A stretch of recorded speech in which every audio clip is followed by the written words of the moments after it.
ଅଣାଅଶୀତମ ସ୍ୱାଧୀନତା ଦିବସ ଅବସରରେ ଭାରତ ଦେଶବାସୀ ଜନସାଧାରଣଙ୍କୁ ଆଜିକାର ଦିନରେ ଅନେକ ଅନେକ शुभेच्छा अभिनंदन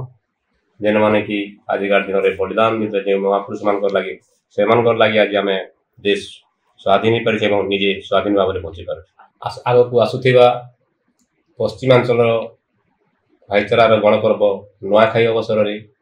पश्चिमांचल समस्त जनसाधारण बेलखंडी पंचायत समस्त जनसाधारण समस्त को नुआखाई अवसर में अनेक अनेक शुभेच्छा अभिनंदन माँ माणिकेश्वरी माँ समलेश्वरी बाबा धवलेश्वर माँ चंडी समस्त को यही नुआखाई समस्त सुखमय हो से भगवान पाखे मु प्रार्थना करुच्ची समस्त जमी सुरुखुरी परिवार सहित भाईचारार गणपर्व नुआखाई अवसर समस्ते सुख शांति नवान्न भक्षण करी मु माँ माणिकेश्वर पाखे प्रार्थना करुच्ची समस्त को पुणी थे